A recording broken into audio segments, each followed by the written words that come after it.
Good morning દોસ્તો, જો નાહી ધોઈને તૈયાર થઈ ગઈ છું અને હવે ઘરના કામમાં લાગી જઈએ. જો દાદી અને ત્રિષા બંને રમી રહ્યા છે. દાદી ત્રિષાને રમાડે છે કે ત્રિષા દાદીને રમાડે છે ખબર નથી પડતી, પણ ધૂળમાં બે રમી રહ્યા છે ખરા. અને દાદી ત્રિષાના હાથમાં કાંકરા દે છે, ત્રીસું મુઠ્ઠી વાળી જાય છે અને મેં કર્યું હવે પાણી ભરવાનું ચાલુ. અમારે ઘરની મોટર છે તો મેં ગોળા ભરવાનું કર્યું છે હવે ચાલુ. આ કાંખમાં લીધો મેં આંડો અને હું આ હાલી પાણી ભરવા. ગોળામાં મેં તો પાણી નાખ્યું, આખો ગોળો છલકાઈ ગયો. પછી જો ત્રિષા જોવા આવી છે કે મમ્મી પાણી ભરી રહી છે. પછી મેં કર્યું વાળવાનું ચાલુ. આ હું હાલી લટક મટક વાળવા. મેં આખા ઘરની સાફ સફાઈ કરીને બહાર ઓંછરીમાં વાળવા આવી. ત્રિષા પણ મારી જોડે જોડે વાળી રહી છે. ત્રિષા જો ફટાફટ મેં તો જલ્દી સંજવારી લઈ લીધી છે અને હવે હું પોતા મારવાનું કરું છું ચાલુ. જો હું તો ભીસીને પોતું મારું છું કે કોઈ ડાઘ ન રહી જાય. અને જો 180ની સ્પીડ મેં તો પોતા મારવાનું કર્યું છે ચાલુ. જો પોતા તો મારું છું, પણ નીસવીને ફરી પાછા મારવાનું ચાલુ કરું છું. પછી મેં લીધા વાસણ હાથમાં. વાસણ ફટાફટ મેં તો ધોયા. નળનું મસ્ત ગરમ પાણી આવી રહ્યું હતું તો મેં ફટાફટ વાસણ ધોઈ નાખ્યા. પછી અમારા જનાબ શાહ જાગ્યા તો એમની માટે હું ચા બનાવવા આવી. તો સરસ મજાનો ગેસ જગાવ્યો. પછી મેં દૂધ નાખ્યું. દૂધ નાખીને પાણી થોડુંક નાખ્યું. પછી મેં ચા નાખી, ખાંડ નાખી. પછી મેં ફટાફટ મારા જનાબ શાહ માટે ગરમ ચા બનાવી દીધી. તો હવે ઉફાણા આવી રહ્યા છે ચામાં અને ચા હવે પાકી ગયો છે. તો હવે આપણે ચાને કીટલીમાં ગાળી લઈશું. સરસ મજાનો મેં ચા ગાળી લીધો. પછી અમારા જનાબ શાહને હું ચા આપું છું. સરસ મજા એમની તો સવાર જ્યાં સુધી ચા ન પીવાની ત્યાં સુધી એમની સવાર નથી પડતી.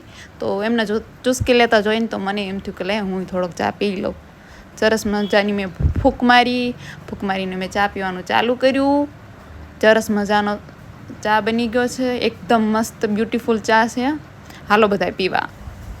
ચા પીને તીશુ મારી પાસે આવી ગઈ છે લાડ કરવા. તો જો એને કહું છું કે મને બટ્ટી કર તો એ મને સરસ મજાની બટ્ટી કરે છે. પછી એ મારો ચાંદલો લેવાની કોશિશ કરી રહી છે.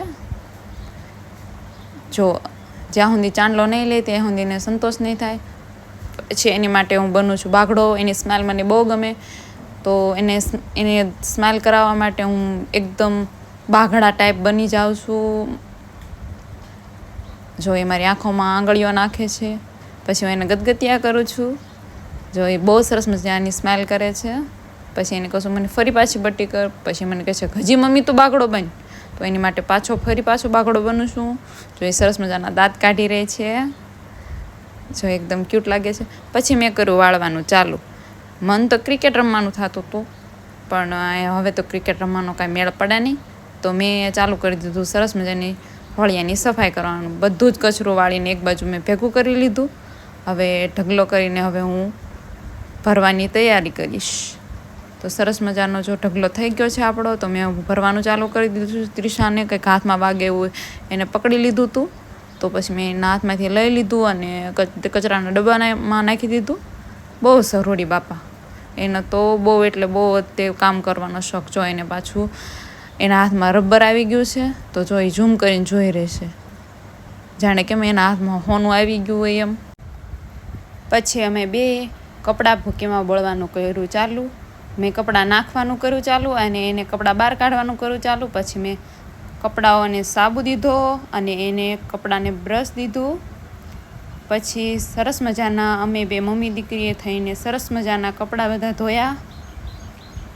પછી સરસ મજાના જો એ કપડાં ભી દઈને ધોઈ રહી છે ત્રિષા. એને બહુ શોખ છે કપડાં ધોવાનો, પાણીમાં પલળવાનો, નાહવાનું. જે કામ કરું બસ હારો કરું. પછી અમે બે મમ્મી દીકરીએ કપડાં ધોઈ નાખીને હું જાઉં છું કપડાં સૂકવવા. પછી ધાબા ઉપર જો હું ધીરે ધીરે ચડી રહી છું અને પછી હું છત ઉપર પહોંચી ગઈ અને હવે હું કપડાં નીસવીને સૂકવી રહી છું. જો બધું જ પાણી મેં નિતારી નાખ્યું છે અને હવે કપડાને ઝાટકો મારીને સૂકવું છું. તો કપડામાંથી પાણી ઉડે છે બધું અને હું પલળી જાઉં છું. પછી બધા જ કપડાને મેં સરસ મજાના સૂકવ્યા અને સૂકવીને બધા જ કપડાને સરસ મજાની પીનો ફિટ કરી દીધી. પીનો ફિટ કરીને સરસ મજાના બધા જ કપડાં કોઈ બાકી ન રહી જાય એમ બધા જ કપડાને પીનો ફિટ કરીને હું હવે હાલી નીચે પડદો આડો દઈ દઉં છું, જેના કારણે બહારની ધૂળ ઉડીને ઉપલા માળે આવે નહીં, કચરું ન થાય વધારે. હવે હું જાઉં છું નીચે. ધીરે ધીરે નીચે ઉતરી પછી મેં કર્યું છાશ પહેરવાનું ચાલુ. પછી નાની બગડીનું બધું જ દઈ નાખ્યું મોટા હાંડામાં. પછી મેં છાશ ફરવા મૂકી. તો અમારા તીશુ મેડમ પણ હારો હાર જ છે. એ પણ જોવે છે કે મમ્મીએ બધું હરખાઈ ફિટ કર્યું છે કે નહીં એમ. એ જો હવે ખોલીને જોઈએ છે કે છાશ ફરી ગઈ કે નહીં, માખણ આવ્યું કે નહીં એમ. એને માખણ બહુ જ ભાવે એટલે એ અમારા મેડમ વાટે જ છે કે જલ્દી માખણ ઉતરે ને જલ્દી હું ખાઈ લઉં એમ.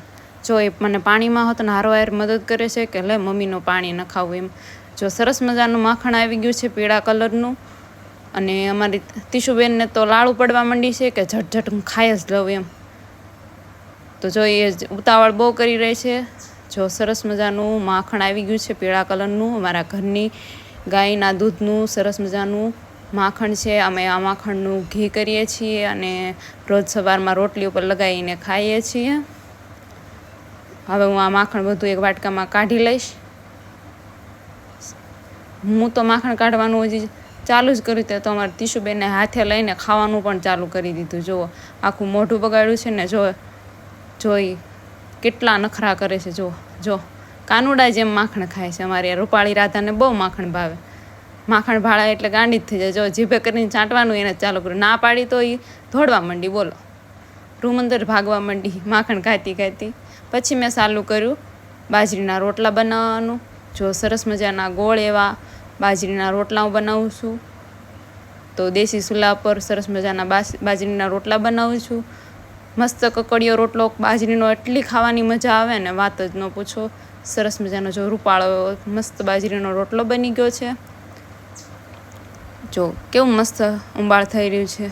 મેં ફટાફટ પછી તો બાજરાના રોટલા બનાવવાનું ચાલુ કરી દીધું, કારણ કે જમવાનું બહુ મોડું થઈ ગયું હતું આજે કામમાં ને કામમાં.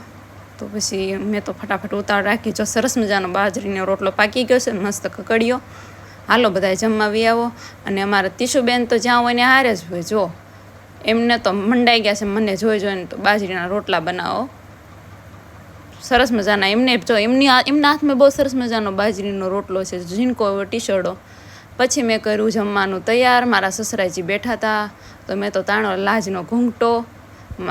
મારા ઘરવાળા પતિદેવ એમને તો કાકડી ભળવાનું અત્યારથી ચાલુ કરી દીધું છે. જો સસરાજીએ પણ કાકડી ખાવાનું ચાલુ કર્યું. મેં બધું તૈયાર કર્યું. પછી મારા સાસુમાને અમે બધાએ જમવા બેઠા. મેં છાશ પીરસી અને મારા સાસુએ શાક પીરસી નાખ્યું છે. અમે બધાએ સરસ મજાનું જમવા બેસી ગયા છીએ. તો હાલો બધાએ જમવા. તમને બધાને જોઈને ભૂખ લાગી છે તો આવતા રહ્યો બધા સહકુટુંબ.